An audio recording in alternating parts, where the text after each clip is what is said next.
घर विकणे आहे। कोपरगाव शहरालगत सुसज्ज ठिकाणी सुस्थितीत असलेले राहते घर विकणे आहे। अधिक माहितीसाठी संपर्क 83 29 85 55 05।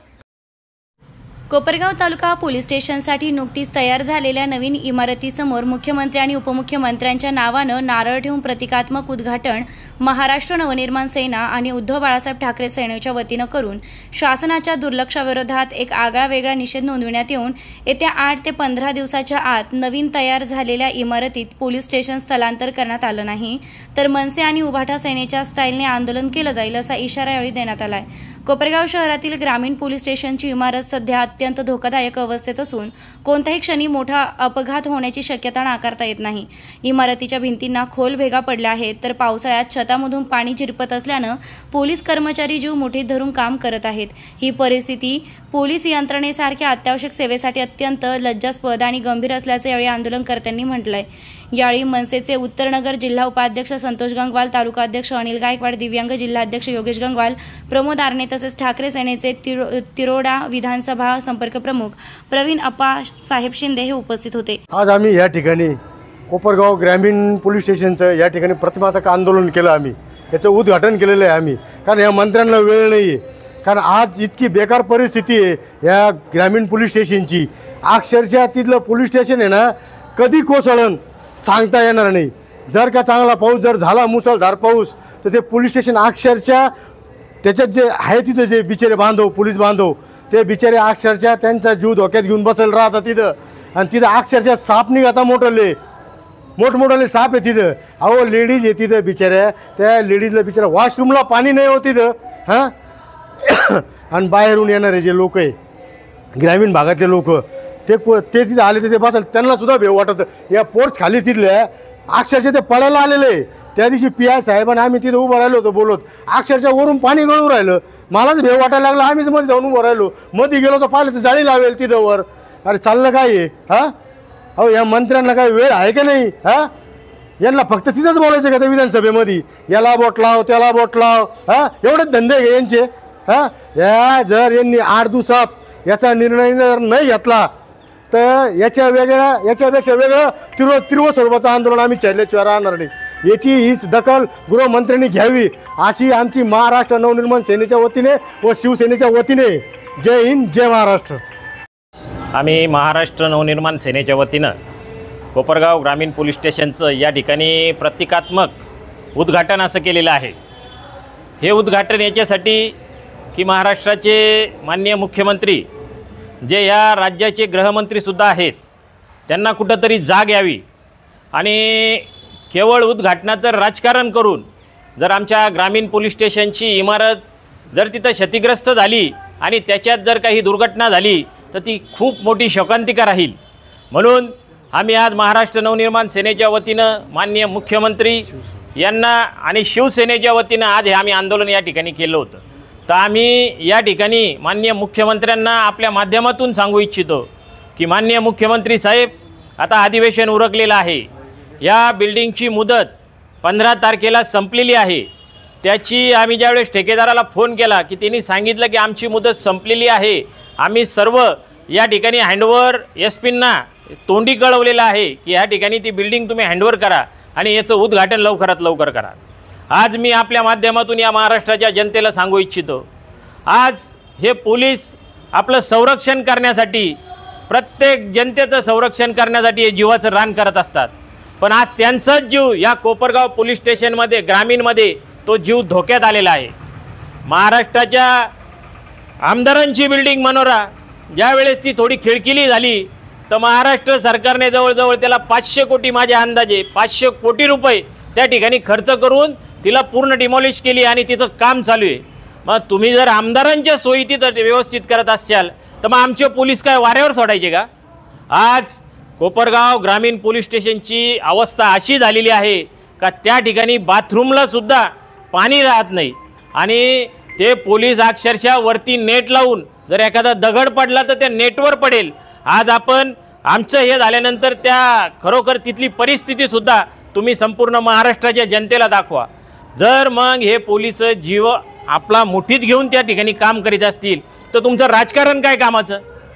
8 दिवसाच्या आत जर माननीय एस पी साहेबांना मी विनंती करतो की एस पी साहेब आपण खरोखर कोपरगाव ग्रामीण पोलीस स्टेशनचा दौरा करावा, त्या ठिकाणची अवस्था काय आहे ती बघावी, आमचे पोलीस मित्र आणि आमच्या भगिनी त्या ठिकाणी कुठल्या प्रकारचं काम करतात. आता पावसाळ्याचे दिवस चालू आहे आणि त्या बिल्डिंगला म्हणजे त्या ग्रामीण जे जुना नगरपालिकेचा दवाखाना होता, जवळजवळ आज 1947 साली त्या दवाखान्याचं ओपनिंग झालेलं आहे. म्हणजे 75-78 वर्ष त्या बिल्डिंगला झालेले आहेत आणि त्याच्यात तुम्ही पोलिसांचा जीव धोक्यात घालून तिथं तुम्ही त्यांना काम करायला लावतायत. मी माननीय एस पींना विनंती करतो, साहेब आपल्याला वरिष्ठांची तुमच्या गृहमंत्र्यांची वगैरे तारीख कधीही मिळो, तोचपर्यंत या ठिकाणी तुम्ही काम चालू करा. त्या पोलिसांना सुरक्षित वाटलं पाहिजे आणि त्यांना काम करता आलं पाहिजे. पोलिसालाही वाटतं जर मी एखाद्या बीटून आलो ती मला एखादा घंटा कुठंतरी आराम करायला, कारण आपले रस्ते तर खूप चांगले आहेत महाराष्ट्राचे, फार खड्डे खुड्डे त्याच्यातून हे पोलिस काम करतात. आणि कुठंतरी पोलीस स्टेशनला आल्यानंतर त्यालाही वाटतं की मी अर्धा पाऊण तास कुठंतरी माझी पाठ बी टेकली पाहिजे. वरती विश्रामगृहसुद्धा त्यांनी केलेलं आहे, त्याचीसुद्धा सोय आमच्या पोलिसांना करून द्यावी अशी विनंती मी आपणामार्फत सन्माननीय एस पी साहेबांना करतो. एस पी साहेब 15 तारखेला याची मुदत संपलेली आहे, आपण लवकरात लवकर याचं उद्घाटन करावा. 8-15 दिवस आम्ही वाट बघू, नाही तर आम्ही आमच्या हाताने नीट पाठीमागताय. आम्ही फक्त ती आज लावली आणि मुंबईहून सन्माननीय मुख्यमंत्री आणि उपमुख्यमंत्र्यांकडून आम्ही त्यांना ववळून ते नारळ आणलेले आहेत, त्याची ते आम्ही तिथं त्यांच्या दारात ठेवलेले आहेत. ते नारळ आम्ही येत्या 15 दिवसात जर याचं ओपनिंग झालं नाही तर आम्ही ते आमच्या हाताने एखाद्या आमच्या महात्मा गुरूंना मोठ्या ज्येष्ठांना कोपरगावच्या बोलून या ग्रामीण पोलीस स्टेशनचं आम्ही उद्घाटन करू. जय हिंद, जय महाराष्ट्र.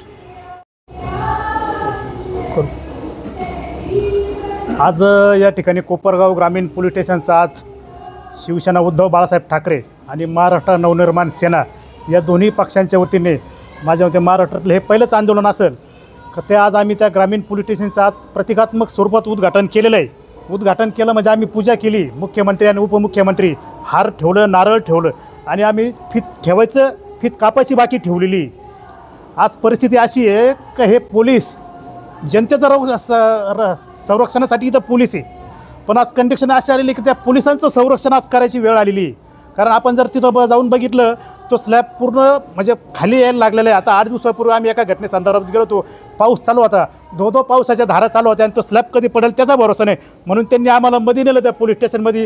तिथं बघितलं तर वरती जाळी लावलेली, म्हणजे ती जाळी कधी तुटेल. आता जर 5 किलोचा दगड जरी आला वरती काही पडलं तर ते वाचल का माणूस तिथून, याचा विचार ह्या प्रशासनाने केला पाहिजे. आज जवळजवळ 2 महिने झाले ही बिल्डिंग तयार आहे आणि कोणाच्या श्रेयवादासाठी जर तुम्ही हे जर ठेवत असेल तर हे चुकीचं आहे. आणि एक तुम्हाला सांगतो का 8 ते 10 दिवसापूर्वी विधान भवनामध्ये एक घटना घडलेली बघा. संजय गायकवाड नावाचा टावेलवाला आमदार, त्याला थोडीफार काहीतरी डाळ खराब आली म्हणून तिने त्या कॅन्टीन कामगाराला मारहाण केलेली आहे. आता मला सांगा मग तोच नाही आता इथं हे करायचं का? मग आता पोलिसांनी पण मग आता कोणाला मारलं पाहिजे? मग आता पोलिसांचा पण जीव धोक्यात आहे ना. आमदाराचा जीव जेवढा महत्त्वाचा आहे तेवढंच इथं या पोलीस कर्मचारी त्यांचा जीव महत्त्वाचा आहे. त्यांनी कोणाला मारायचं? मग आता त्यांनी कोणाला मारायचं? जर आमदारावर जर म्हणजे त्याला वाटतं मग तुझा जीव मग आमच्या कर्मचाऱ्यांचा जीव नाही का? माझी ह्या मुख्यमंत्र्याला उपमुख्यमंत्र्यांना सर्वांना विनंती आहे की येत्या 8 ते 10 दिवसामध्ये तुम्ही जेवढं होईल तेवढं लवकर हे उद्घाटन करा, हे कार्यालय चालू करा. कारण पोलिसांची तर हाल आहेच, पण जवळजवळ हा कोपरा तालुका 80 किलोमीटर म्हणजे जर एकंदरीत हे केलं तर सरासरी 40 किलोमीटरचा त्या परिसर आहे या तालुक्याचा. आणि 40-45 किलोमीटरहून या ठिकाणी नागरिक त्यांच्या व्यथा घेऊन पोलीस कंप्लेंट घेऊन येत असतात. त्यांनाही बसायला जागा नाही. पावसात त्यांची हाल होती, आमच्या माता भगिनी येतात त्यासुद्धा पावसात बाहेर बसावं लागतं, जीवाची गॅरंटी नाही. आणि आत्ता सांगितल्याप्रमाणे तिथं बाथरूमसुद्धा नाही, वॉशरूम नाही. त्या आमच्या पोलीस कर्मचारीची भगिनी त्यांनी काय करायचं? त्यांनी कोणाला व्यथा सांगायची? आमची विनंती, हात जोडून विनंती, आम्ही आत्ता हात जोडतो, जर येत्या 8-10 दिवसात जर काही त्यांनी केलं नाही तर शिवसेना आणि मनसे स्टाईलने याचं उद्घाटन होईल. आणि जोपर्यंत या ठिकाणी हे पोलीस कर्मचारी सर्व येत नाही तोपर्यंत मग आम्ही हे पुढचं जर आंदोलन आम्ही हातात घेतलं तर आम्ही थांबवायचं नाही. आणि जी पण परिस्थिती निर्माण होईल कायदा आणि सुव्यवस्थेची त्याला सर्वस्वी जबाबदार या ठिकाणचे स्थानिक लोकप्रतिनिधी आणि सरकार राहील. हेच या ठिकाणी मी थांबतो. जय हिंद, जय महाराष्ट्र. सर्वप्रथम जय महाराष्ट्र. महाराष्ट्र नवनिर्माण सेना व उद्धव बाळासाहेब ठाकरे शिवसेना यांच्या वतीने आज आपल्या या कोपरगाव तालुका पोलीस स्टेशनचे उद्घाटन व्हावे यासाठी आम्ही आज हे आंदोलन करत आहोत। तर हे लवकरात लवकर या प्रशासनाने याच्यावरती लक्ष देऊन लवकरात लवकर या पोलीस स्टेशनचं उद्घाटन करावं, अन्यथा आम्ही यापुढे महाराष्ट्र नवनिर्माण सेनेच्या स्टाईलने आणि उद्धव बाळासाहेब ठाकरे शिवसेनेच्या आमच्या दोघांच्या वतीने आम्ही या कोपरगावमध्ये तीव्र आंदोलन करू, हे लक्षात ठेवा। जय महाराष्ट्र। बोला। आज महाराष्ट्र नवनिर्माण सेना व उद्धव बाळासाहेब ठाकरे शिवसेना यांच्या वतीने कोपरगाव ग्रामीण पोलीस स्टेशनचं प्रतिमात्मक उद्घाटन करण्यात आलेलं आहे। सर्व मंत्री महोदयांना एवढीच विनंती आहे की ज्या पोलिसांच्या भरोश्यावर तुमचं संरक्षण आहे, आज त्यांना संरक्षण मागण्याची गरज वाटू राहिली। तुम्ही त्यांचं संरक्षण करण्याचा विडा उचलून तुम्ही एवढ्या 8 दिवसाच्या आत ताबडतोब कोपरगावला येऊन या ग्रामीण पोलीस स्टेशनचं उद्घाटन करून त्यांना संरक्षण देण्याचं काम करावं, एवढीच तुम्हाला विनंती। जय हिंद, जय महाराष्ट्र। निर्भीड न्यूज, योगेश डोके, कोपरगाव। मान्सून धमाका 30 ते 70% भव्य सूट, लहानांपासून मोठ्यांपर्यंत सर्वांसाठी आकर्षक आणि दर्जेदार कपडे। तर वाट कसली पाहताय, आजच भेट द्या HM राजपाल, विश्वसनीय कपड्यांची अखंड परंपरा, येवला रोड, कोपरगाव। सर्वोत्तम पुरस्कार प्राप्त संस्था ज्योती सहकारी पतसंस्था, महाराष्ट्रातील एक अग्रगण्य संस्था ज्योती सहकारी पतसंस्था, कोपरगाव।